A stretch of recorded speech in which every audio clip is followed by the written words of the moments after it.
At least 17 people have been killed in a shooting at a high school in Florida. The gunman was identified as Nicholas Cruz, who previously attended the school and was expelled for unspecified disciplinary reasons.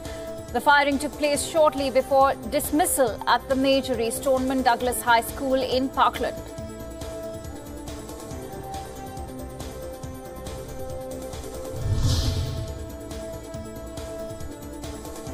President Donald Trump tweeted, and I quote, "My prayers and condolences to the families of the victims of the terrible Florida shooting. No child, teacher, or anyone else should ever feel unsafe in an American school." He also communicated that he spoke with Florida Governor Rick Scott. Jacob Zuma resigned as president of South Africa, reluctantly heeding orders by the ruling African National Congress to bring an end to his 9 scandal-plagued years in power. In a 30-minute farewell address to the nation, 75-year-old Zuma said he disagreed with the way the ANC had shoved him towards an early exit after the election of Cyril Ramaphosa's party president in December, but would accept its orders.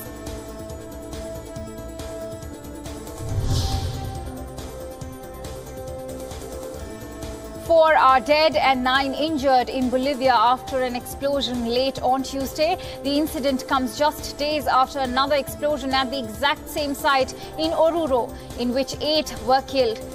3 kilos of dynamite were used in the latest explosion. 3 Bolivian nationals have already been arrested in connection with the explosion.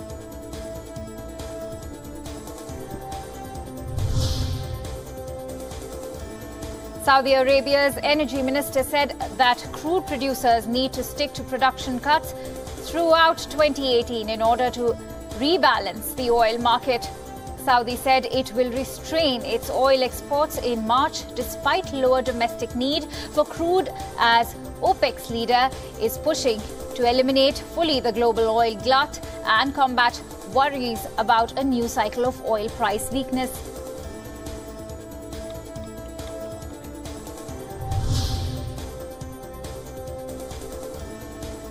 First Lady Melania Trump visited the National Institute of Health's Children's Inn in Bethesda, Maryland. Here, she handed out cards to sick children to mark Valentine's Day.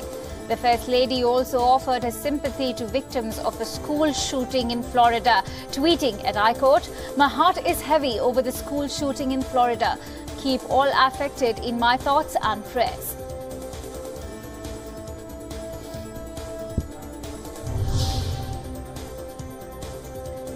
US President Donald Trump sought to persuade a skeptical Congress to approve a $1.5 trillion plan to rebuild the nation's crumbling infrastructure.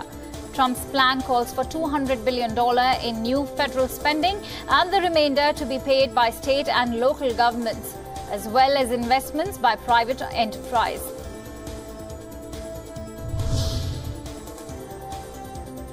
US President Donald Trump said he is opposed to domestic violence, speaking out on the matter a week after top aide Rob Porter resigned under the weight of allegations from 2 former wives that he committed domestic abuse.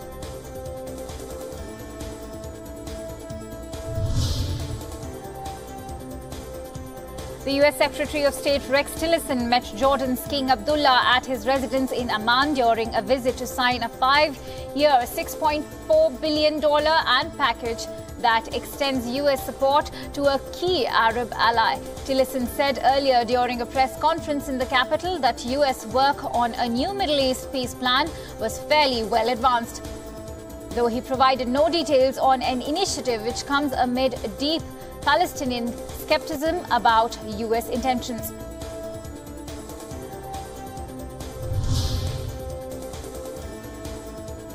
US Treasury Secretary Stephen Mnuchin told lawmakers that sanctions against wealthy Russians in retaliation for Moscow's meddling in the 2016 US presidential election would be released shortly. Members of the US Congress passed new sanctions on Russia nearly unanimously last summer, and President Donald Trump signed it reluctantly in August, 6 months into his presidency.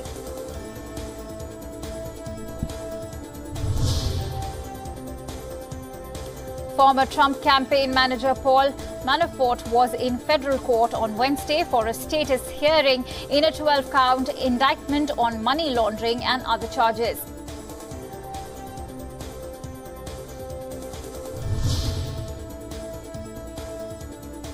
German Chancellor Angela Merkel emphasized the importance of Germany being a good partner for Europe, speaking at a political Ash Wednesday event held by her Christian Democratic Union event.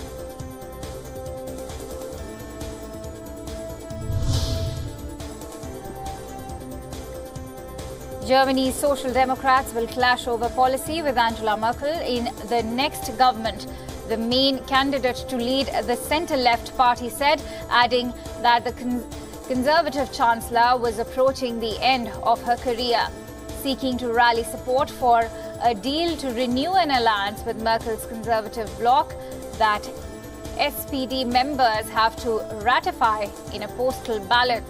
Andrea Nahles said the party could reinvent itself by fighting for its policies in a coalition government.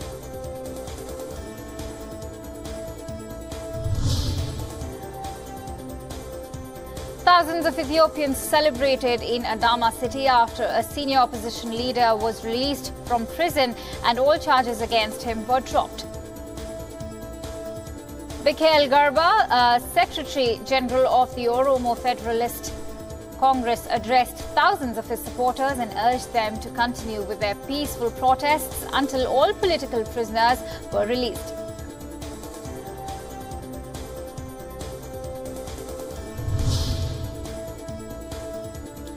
The Netherlands' longest-serving Prime Minister, Ruud Lubbers, died on Wednesday, aged 78. The Christian Democrat who led the country in the 1980s and early 1990s and went on to serve as the United Nations High Commissioner for Refugees, died at his home in the presence of his wife and children.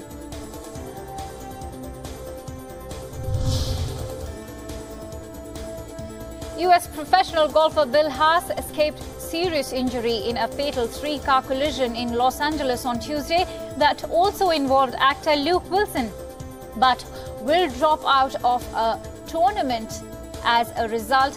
Haas, a six-time PGA Tour winner, was scheduled to play in the Genesis Open at the Riviera Country Club in Pacific Palisades that begins today, but will withdraw to recover at his home in Greenville in South Carolina.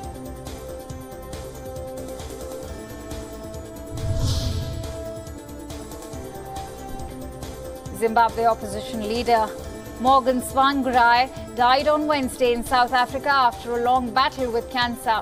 The vice president of his Movement for Democratic Change party said his death was communicated by his family.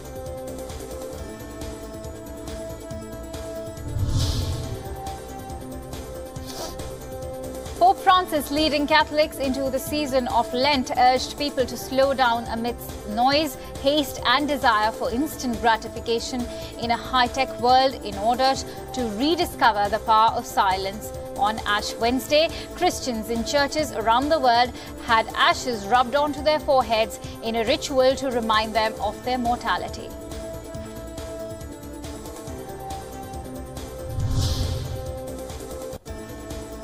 A truck packed with African migrants crashed near the Libyan town of Bani Walid, leaving at least 19 dead and nearly 80 injured. At least 78 people had been injured, 8 of them seriously. Among the victims were Somali and Eritrean nationals, said a military source who put the death toll at 25.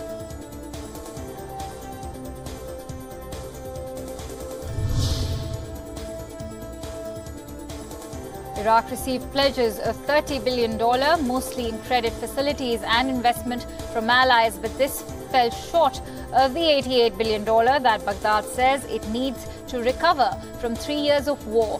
Kuwait, the host of the Kuwait International Conference for the Reconstruction of Iraq, promised to provide $1 billion in loans through its Kuwait Fund for Arab Economic Development and committed to another $1 billion as investments.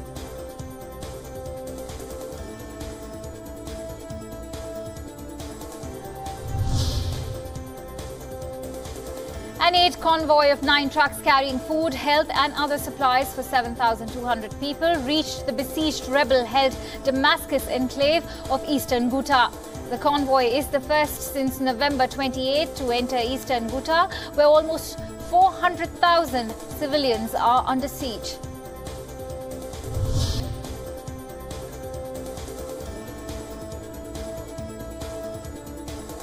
The UN-Syria peace mediator warned that a recent increase in violence has created one of the most dangerous moments in years of civil war there, as the government bombards rebel areas and foreign powers further intervene. Last week was one of the bloodiest in the nearly 7-year-old conflict, as Syrian government forces, backed by Russia and Iran, bombarded 2 of the last major rebel areas, eastern Ghouta and the northwestern province of Idlib.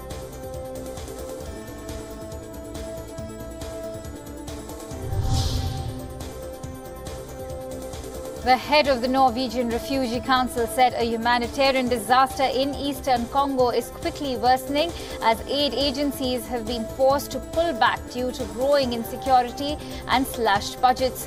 More than 4.4 million people have been displaced in Democratic Republic of Congo amid rampant violence that has been aggravated by a political crisis sparked by President Joseph Kabila's refusal to step down at the end of his mandate in 2016.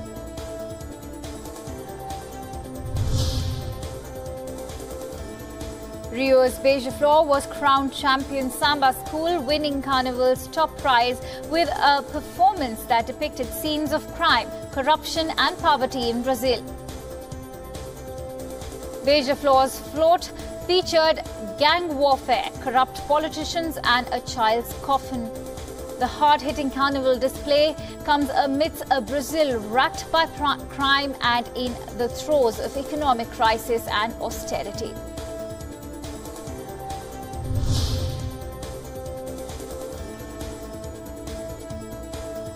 A song performed by a Haitian singer that seeks to promote realistic expectations in Haiti about the lives of migrants in Chile is being driven by government officials from a district in capital Santiago.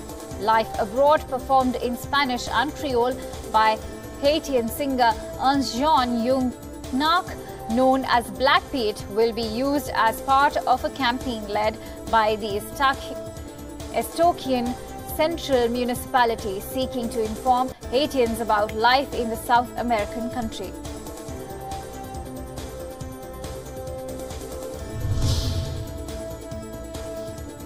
Annual Spring Festival lantern shows are being held across China in celebration of the Lunar Year of the Dog, which falls on Friday. Lanterns in various shapes and sizes lit up the ancient city of Xi'an in northwest China's Shaanxi province. The lanterns, with designs featuring local culture, attracted a large crowd of visitors.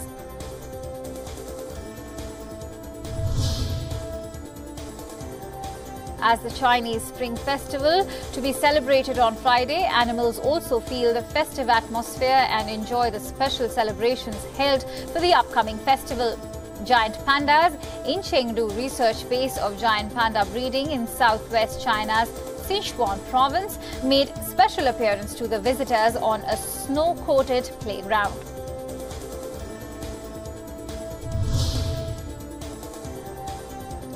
Paris teamed with couples from all over the world on Wednesday as lovers visited the French capital's various romantic tourist attractions to celebrate Valentine's Day. Among the notable sights, the Pont Neuf Bridge, known for thousands of love locks left at the site by lovers, continued to entice couples who inscribed their initials or names along with the current date as a symbol of their relationships.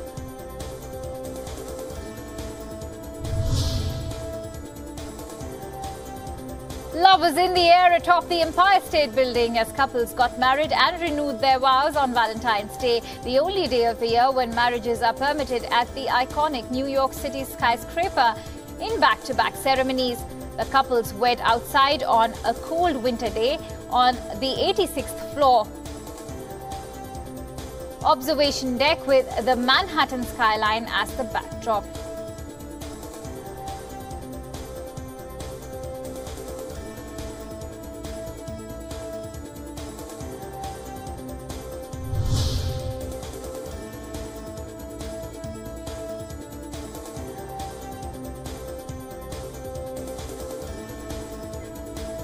Celebrations continued for Flynn. The champion Bishon Fries called Best in Show at the 142nd Westminster Kennel Club Dog Show a day earlier.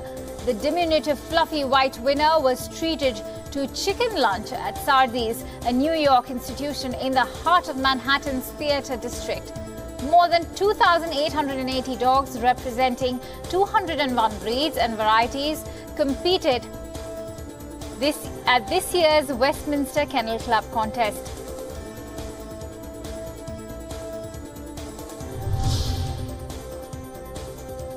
When summer hits, everyone, including lions, tigers and bears, need to cool off. With that spirit in mind, the Parque de la Lindas Zoo in Lima is rolling out a new diet for its animals as they brave the hottest months.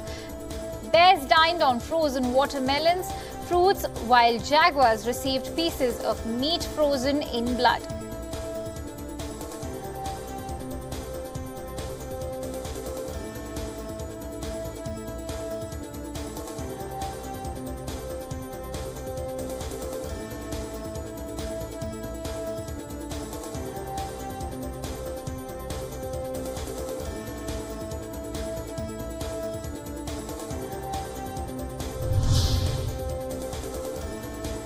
France's Thoiry Zoo proudly showed their baby rhinoceros, a welcome addition to the wildlife park, 1 year after their 4-year-old rhino was slaughtered by poachers. The 3-year-old male, named UNESCO, arrived at the zoo situated near Paris on January 25th.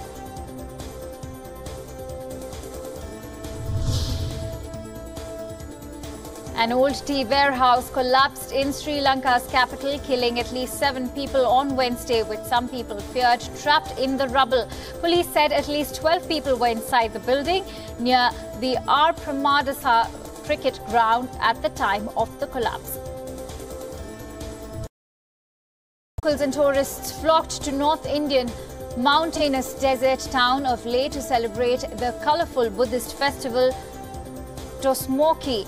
The 2-day annual festival is celebrated in February every year in the courtyard of Leh Palace to mark the damnation of evil monks of Takhtok Monastery, prepare offerings to bind evil hungry ghosts and protect humanity from natural disasters during the upcoming year.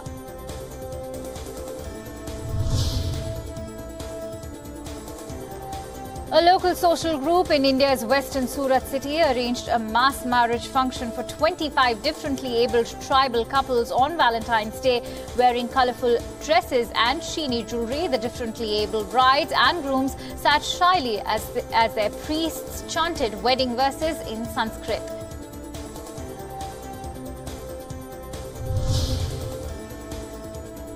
Films focusing on refugees and current affairs will feature heavily at this year's Berlin Film Festival, but the Me Too movement is likely to steal the limelight, with thousands calling a black carpet to be ruled out to protest against sexual abuse. The 68th edition of the Berlinale, where around 400 films will be screened, kicks off today.